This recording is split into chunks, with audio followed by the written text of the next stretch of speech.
செய்திகளுக்கு பிரதான அனுசரணை வழங்குவோர் பரேச லாஷப்பல் விடி கேஷ் அண்ட் கேரி காஸ்லே கோனேஸ் விடி சூப்பர் ஸ்டோர்.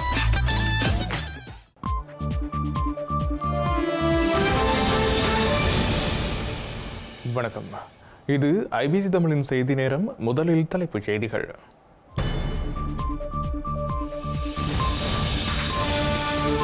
அரசியல் சமூக பிரபலங்களுடன் மாவை சேனாதிராஜாவின் இறுதி நிகழ்வு. இறுதி காலகட்டத்தின் சூழ்ச்சிகள் குறித்து இரங்கல் உரைகளில் விசனம். மாவை சேனாதிராஜாவின் தகனம் இடம்பெற்ற மயானத்திலும் குற்றச்சாட்டு பதாதை. மரணத்துக்கு காரணமான துரோகிகள் என்ற அடையாளத்துடன் நிழல் படங்கள். கொழும்பு விடுதியில் வெளிநாட்டு குடிமக்களை தாக்கிய சடுதி சுகையினம். பிரித்தானிய பெண் பலி, ஜெர்மன் தம்பதி சிகிச்சையில். பாஜகவின் பாதீட்டை எதிர்த்து தமிழகம் முழுவதும் ஆர்ப்பாட்டங்களுக்கு ஏற்பாடு. எதிர்க்கட்சிகள் ஆளும் மாநிலங்கள் புறக்கணிக்கப்பட்டதாக குற்றச்சாட்டு.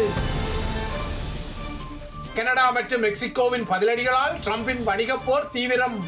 பனாமாவுக்கு அவசரமாக பயணித்த அமெரிக்க ராஜாங்க செயலாளர்.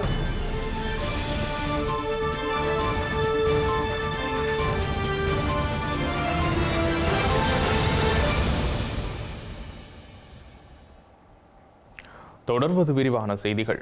தமிழரசு கட்சியின் மூத்த தலைவர் மாவை சேனாதிராஜாவின் இறுதி நிகழ்வுகள் இன்று இடம்பெற்ற போது அங்கு மேற்கொள்ளப்பட்ட அஞ்சலி உரைகளில் கட்சியில் உள்ள சிலர் அவரை கடுமையான மன அழுத்தத்துக்கு உள்ளாக்கியதாக விமர்சனங்கள் வெளிப்பட்டுள்ளமை அவதானிக்கப்பட்டுள்ளது.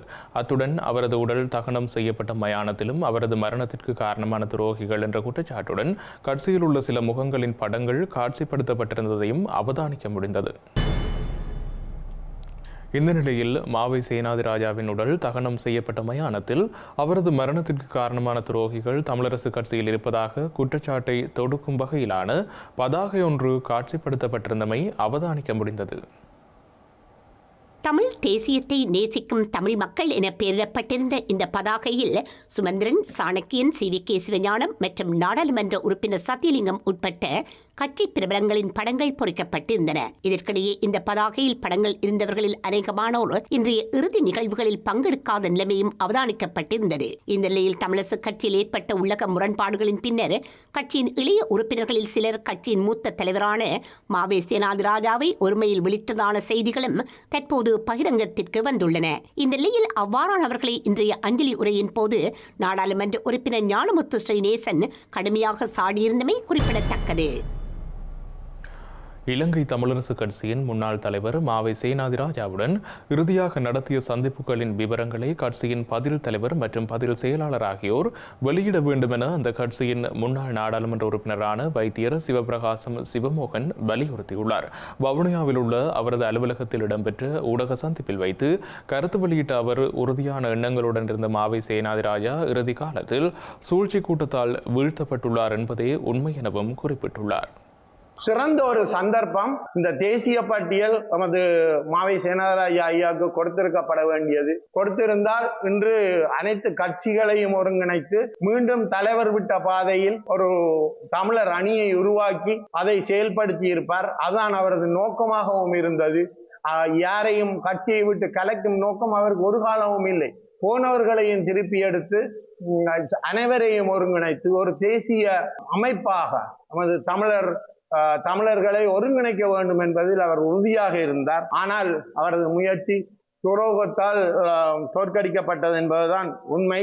பண்டாரவன்னியன் காக்கவன்னியினால் தோற்கடித்தது போல் நவீன காக்கவன்னியர்களால் மாவை தோற்கடிக்கப்பட்டார் என்பதுதான் உண்மை. தேசிய பட்டியல் ஒரு நடைமுறை உண்டு. தேசிய பட்டியல் என்றால் வேட்புமனு தாக்கல் செய்யும் பொழுது அந்த தேசிய பட்டியலும் இணைக்கப்பட வேண்டும். அது தவறினால் அந்த தேசிய பட்டியல் நேரடியாக தேர்தல் திணைக்களத்துக்கு வழங்கப்பட வேண்டும்.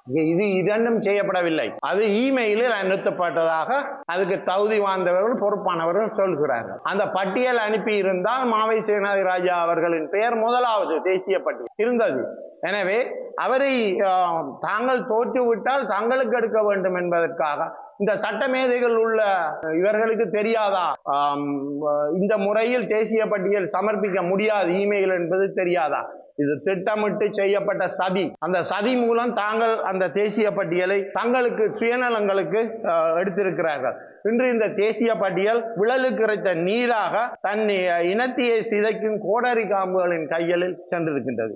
எனவே இது ஒரு சூழ்ச்சி அல்லது யாருடைய வழிகாட்டலில் இது நடந்தது என்பதை அவர்கள்தான் சொல்ல வேண்டும்.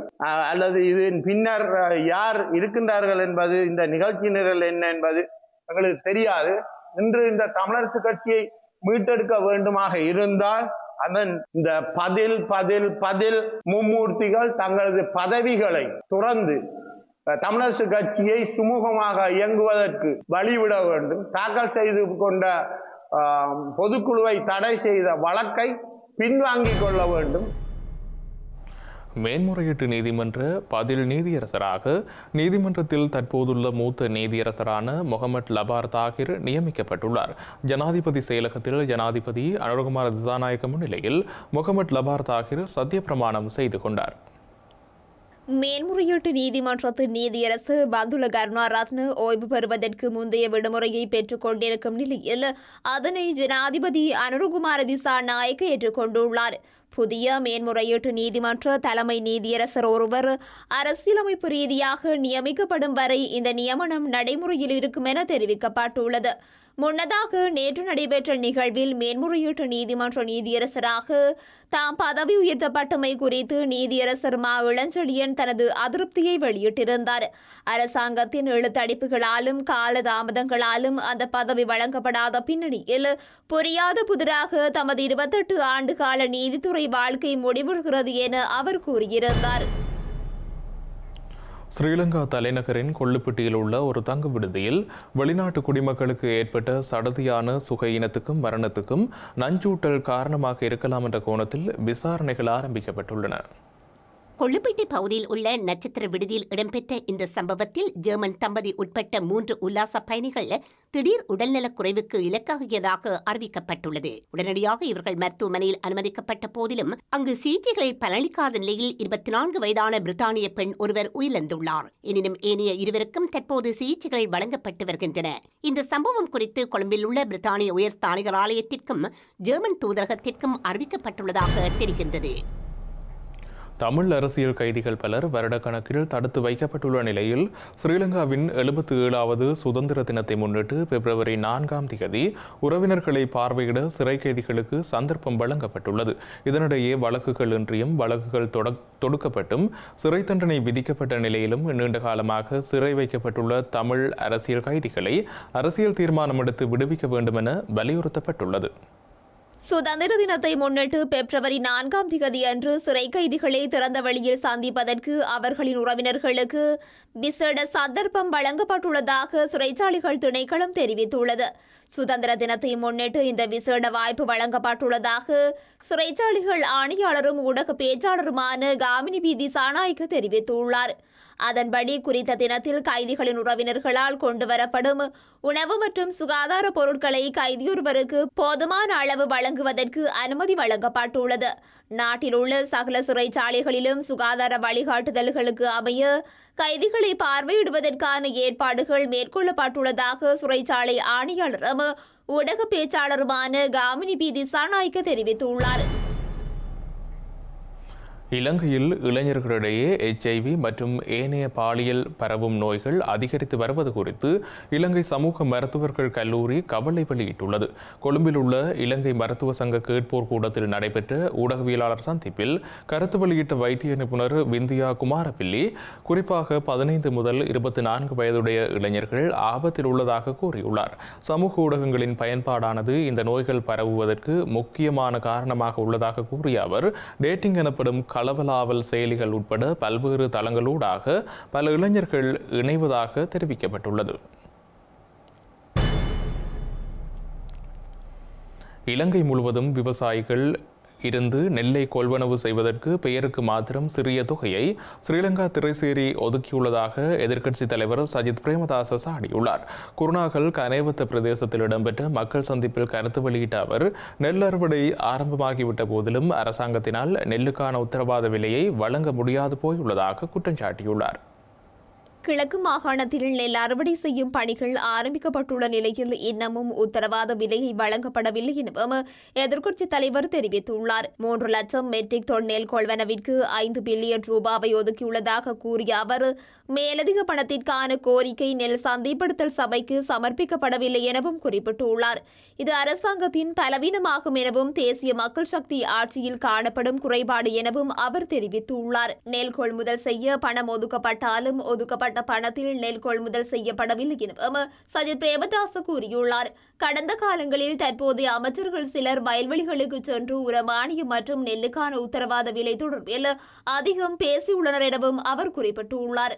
நெல்லுக்கான விலை 80 ரூபாவாக காணப்படுகின்ற போதிலும் தேர்தல் காலத்தில் 150 ரூபாய் உத்தரவாத விலையை தருவதாக அரச பிரதிநிதிகள் கோரியிருந்ததாகவும் அந்த பேச்சுக்களை இணையத்திலிருந்து நீக்கிவிட்டு அனைத்தையும் மறந்துவிட்டுள்ளனர் எனவும் அவர் குறிப்பிட்டுள்ளார்.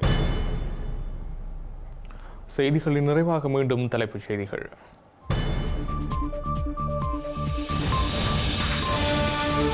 அரசியல் சமூக பிரபலங்களுடன் மாவை சேனாதிராஜாவின் இறுதி நிகழ்வு. இறுதி காலகட்டத்தின் சூழ்ச்சிகள் குறித்து இரங்கல் உரைகளில் விசனம். மாவை சேனாதிராஜாவின் தகனம் இடம்பெற்ற மயானத்திலும் குற்றச்சாட்டு பதாதை. மரணத்துக்கு காரணமான துரோகிகள் என்ற அடையாளத்துடன் நிழல் படங்கள். கொழும்பு விடுதியில் வெளிநாட்டு குடிமக்களை தாக்கிய சடுதி சுவையினம்.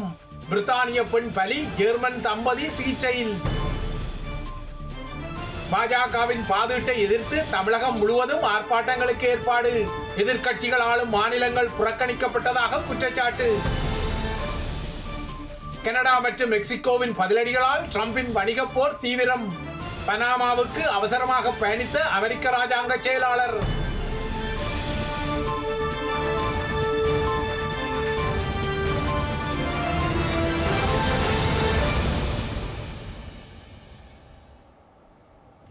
இத்துடன் ஐபிசி தமிழின் செய்தி நேரம் நிறைவடைகின்றது.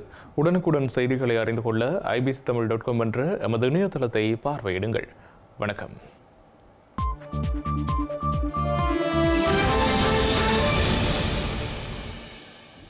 இல்லத்தரசிகள் எப்பொழுதும் உச்சரிக்கும் பெயர்கள் விடி கேஷ் அண்ட் கேரி, விடி சூப்பர் ஸ்டோர். இல்லங்கள் தோறும் சுவையான உணவு வகைகள் தயாரிக்க தேவையான அனைத்து பொருட்களும் ஓரிடத்தில் ஒரே நேரத்தில் தெரிவு செய்யலாம். சமையல் அறைக்கு தேவையான சமையல் பாத்திரங்கள், கிரைண்டர், மிக்சர், மரக்கறி வகைகள், கடல் உணவுகள், அரிசி முதல் அத்தனை தானிய வகைகளும் மலிவு விலைகளில் கிடைக்கின்றன. விஜயம் செய்யுங்கள். VT cash and carry, 11-15 rue Cail, Paris 10, La Chapelle. VT super store, காஸ்லே cornice.